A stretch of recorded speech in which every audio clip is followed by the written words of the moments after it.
Welcome. We're the CBD Consulting Group. Today, we're presenting our valuation of Sun Microsystems and providing recommendations to you, the Executive Board of Oracle, on whether and under what circumstances to proceed with a bid for Sun Microsystems. At Oracle, you have shown time and again your ability to drive savings through synergies of acquisition targets.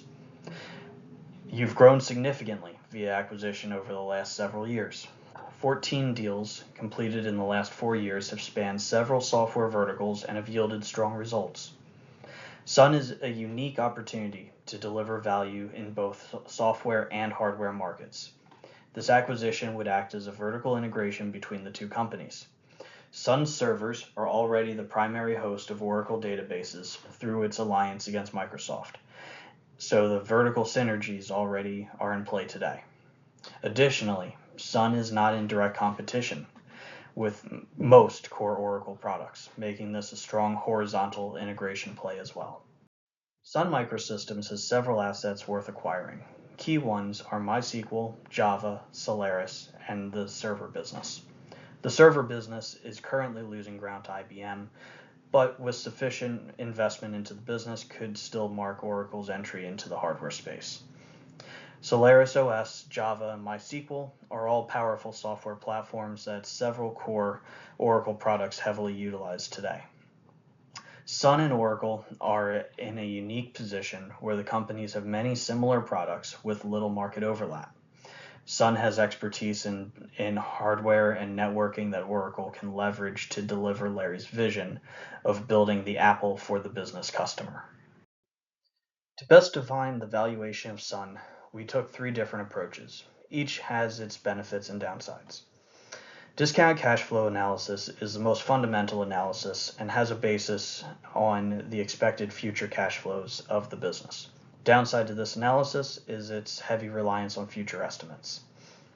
We also went through a multiples analysis, which is a very simple benchmark analysis comparing current multiples, such as the enterprise value to sales or EBITDA or operating income to similar companies. This analysis is a static valuation, doesn't take growth into account. Lastly, we went through a synergy adjusted valuation. It takes the expected synergies via cost cutting, revenue scaling, and adds it into the current valuation of the company. As we don't want to overestimate those synergies because we may misjudge corporate cultures or employee expectations, we've taken a very conservative synergy estimate. Mr. Ellison, let me start with the key valuation inputs driving our discounted cash flow model. First, we used the weighted average cost of capital of 11.75%. That reflects a 2.82% risk-free rate and a 6% market premium and a beta of 1.73, giving us a CAPM cost of equity of roughly 13.2%. The after-tax cost of debt is 7.4%, and the resulting capital structure is 25% debt and 75% equity.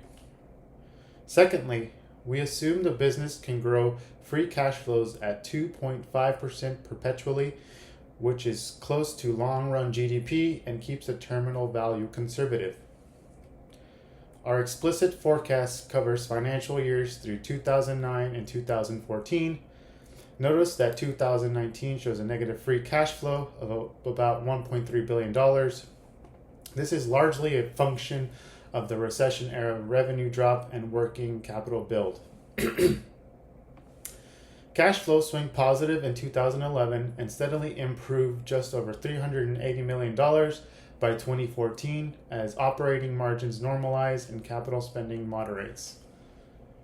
These inputs set the foundation for the valuation bridge of the next slide. Taking those cash flows and discounting them at our 11.75% WACC yields an enterprise value of $11.8 billion as of December 31st, 2009. We then add $1.2 billion of excess cash on the balance sheet, that is cash that is truly surplus to the operating needs.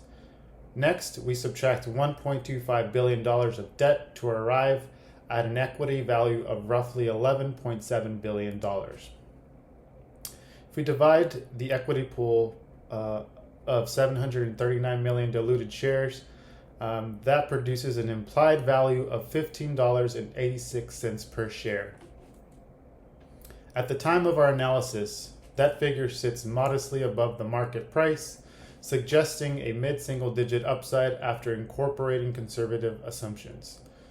The takeaway here is that with a cautious growth outlook and a risk-adjusted discount rate, the company appears fairly to slightly undervalued, offering a reasonable margin of safety for strategic investors, such as yourselves.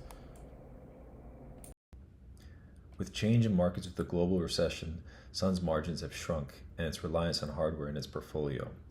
Multiples analysis was used to support Oracle's offer as fair and justifiable. We compared HP, IBM, and Cisco's performance for 2009 through EV sales and EBITDA and found an average benchmark of 1.9x for sales and 7.67x for EBITDA component. Sun's expected revenue in 2009, $11.4 billion in sales, thus a 1.9x average benchmark resulted in $21.66 billion, with Sun's assumed EBITDA as negative 1.757 billion because of operating expenses. An average 7.67x multiple results in a negative 13.48 billion. Thus, there's a large discrepancy, obviously, because evaluations are very sensitive to earnings assumptions, and the EBITDA affected greatly by the recent economic downturn. In terms of EBITDA, Oracle would be overpaying, but in terms of EV sales, Oracle would be receiving a great discount at that $7.38 billion offer. Bottom line, acquiring Sun Microsystems is a long-term strategic acquisition with synergistic value, which leads me to my next point.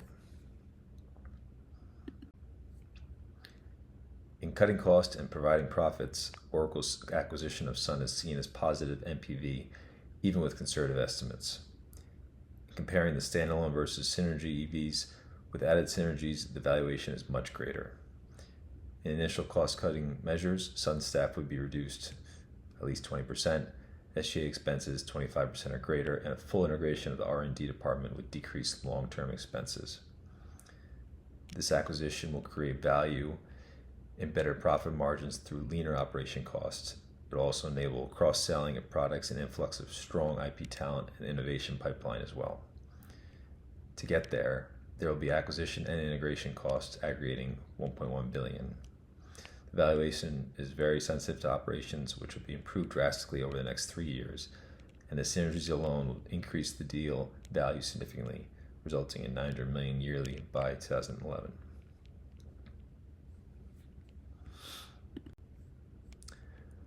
Early action proves key for Oracle to acquire Sun at the best price of about $7.38 billion. Doing so lessens the role of a bidding war from IBM or other interested pursuers. With the realization of $2 billion or greater in synergies, a top and final offer of $11.7 billion can be justified with the vertical integration coming from Sun and the credible threat of IBM already making a bid to acquire Sun. Acting fast now can combat the competition to a more palatable $9.50 per share price of Sun, which would be $7.38 billion.